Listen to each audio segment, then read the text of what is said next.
Roy, a precious in all o who ought to be no biena. Iwan on mani biena. No need. Nu hiaya no me we ero vimevo. Kia na do kia na u no lead to a marriage. Ga no. Ijuove ya zoe ve ya zaga. Ole so salo bana dori me yeke no fun me gbere. Yes.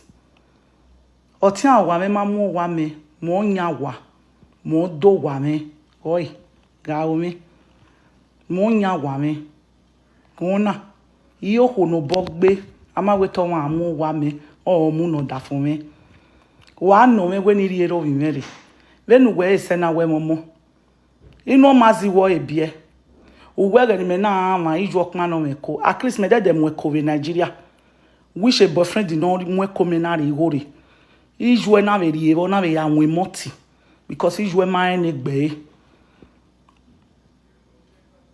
we de mwe ko we mwe ko a precious amela jan we ni a we kai we weti at this virgin way twen no pia no pressure me get daddy with TikTok. Are you piare? No do this virgin way. Oh, give me a mia blogger wagume mwe. Wagume ta me precious sanya de. No do tamu wa. When no tin no pia. When no yari o mare no do way because ona atamoti no pia yin my we kia. Oti no pia na wo wu ni ona ati osi o ere no do way. Water mama no mari edo ye la dian akli me momo wewe ya wewe then we ye ve kin ho ba se na wewe boyfriend ama we fiancé wo dere ne wo do ya fe so te logi huri na ve o we bai ona fi to ni tun ona fi ani ju ani na guju e bo waji ave logi oga o we ve do ave logi oga yi moto ya mu we Jesus Christ iju eseti kokowe e uma na we kedi wa na uri e ba e woro wa iju we oseti kokowe e uma na we kedi wa ne at least me bie yes I bie iyon do me ma fi we yo a e dari anybody wrong ina agage ni bi abo fi ekun le luwe yeri mweko pride no go ma mweko we experience eko na mude ama we to abie omo bana se wi yan o wi yan to emi ki yan to yojo yan mo vaseline yan gbe yojo we no jeri oje no dele television yo wo pia adiendi ijo mo bana se na ye we fi ada ona ye mu akwo mo wo na bana se yo we nu ju nu eta gera ma mu kore ipon mi ra me no na se ekwo mo we ni ayo wombeless useless somebody okpodongon wewe imaega video we de ya go ga video we o ma mege ni ya kawe yo Meti we star wu a meti we ni won enia uwe mo epi we mo pe igo ni sato no yari we la industry yes mo we passport ni no ya la we bu no ya le star dokpa jire una be do gbe bi ere yo unwi susu don mo no we se nu enu gbe yo orí òkè ju nu gbe yo ihu nu ogbe me yo e ma ya no e we se nu gbe li ya yo e boy nu ga friend we there o so obi okeji ya nu wo o mare we a venu delu hun serve Amazon nu ya mu eko umu a we ka ya bie ne itama we precious abo ken din wa ya ni ro edo precious sanya de ne sato o industry we ka ya bie ne na be shifi ya o we do we kaya biene uke do agui me gwa kaya biene aka biene uge biene uko commence on son stage, then you can come ege now re aka biene aka find a solution for your miserable life in it. Even me on my canwe. Ama iwe bi wa be mi. Wa wu wa vo wa egbagbon mari yo wa. Wa mari ye we. Wa hin dan wa hin ye wo. Egbeyun wa, egbari yun wa ba. Ero bi me ni be nu ya gwa lo Oye be tu kin ave we ki ai. Uwe mi o. Ege segoye. Ugave mio wa be we oma o mi ege segoye uwe mio babana wenu ya ashi nu mio umi e wo sheki me because you be ani bia na yes unwe sta ogogo no on be ani bia na e Switzerland uwe meme uwe wi mejebe na we no we kia no ma enegbe oho ne weti we no kame amu we no na we marriage forget amu we no giazin azagna zenmi uno zago wa uno zage ya amu ugize weke loge ya fefefe una adeko hospital no that way Jesus Christ running now on give him wawe nuwo wawe nuwo wana if you abofia kun le luwe iju we me go na yakman ekonoma iju ene we mi without gain Jesse wa mweko metore bete boyfriend de mori wori ni yakman eko ni tama hospital ni na vekman no uge secure on hospital no mo da kiosa evani no yes iju every igime ona be ya den do e go no care ni boyfriend me ri me ni yakman eko because he married ni aya bie ubege be ni ya ta na iju every igime be ya nwe moti ona be yigo me ya ri egro wona be we no we mai mweko musaloba ya gbueri agbon evani e meje na we mweko we bie no ti on ri on ari no do o ti kotisi wa ta go vieru wa re kotisi o ma mi ru ya tamo tami awe o ti we vere kotisi geru de kotisi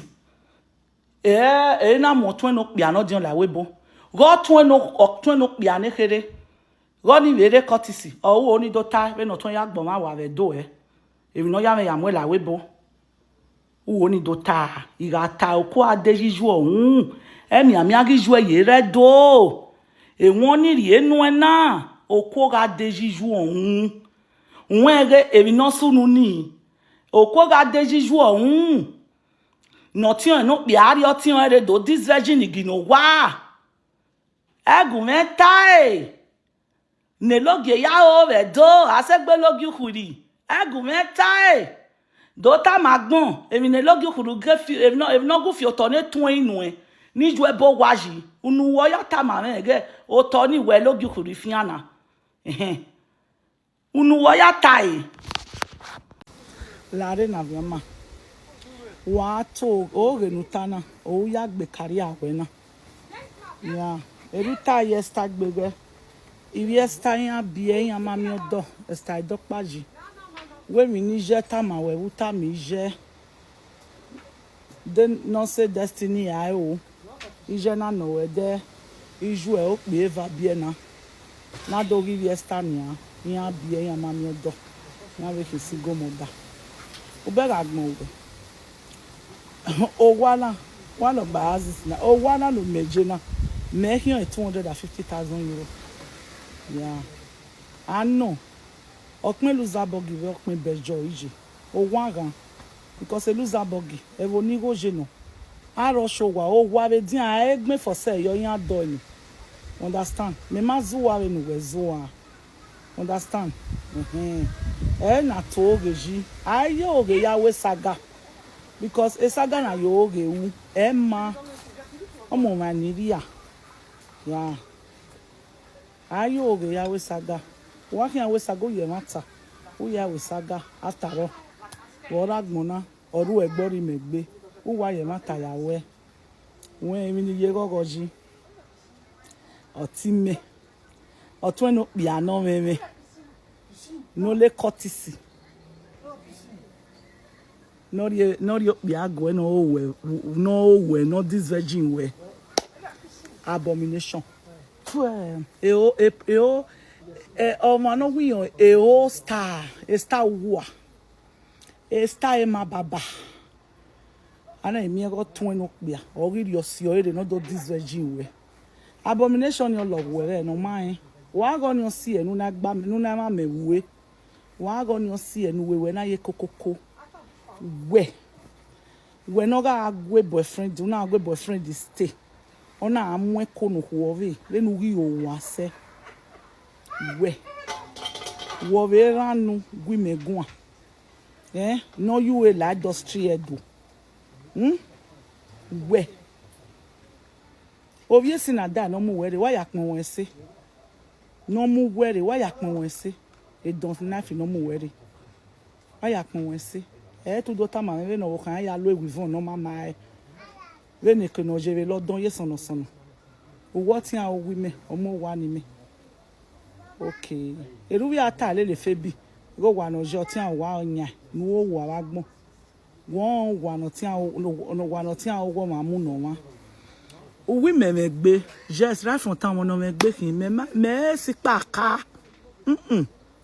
me bie ni o me na bie we ya bie nu wege be gbugbe aya aje we ya bie we bie me give your money I'm more than 40 years ma be we ye gbe we ma say 30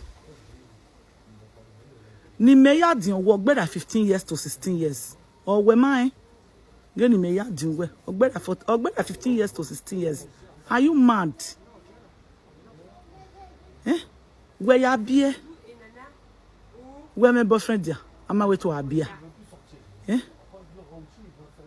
we guys so anywhere dan na so anywhere se ni jo ai jouer who is your mother ai jouer va bo we jouer ji or we community na born jouer ai jouer or even a dete mu ya place account ye social media 200,000 ni your account a match nuri ni jouer no mama ni return it back to me or egbagbo hin a owe account we ri eji return it riye wo re gbegun mi imo wa ni ti Rolando si ni jouer soji e ya tota the gathering me image Rolando si ni ma anu yes o ma bia Rolando si ni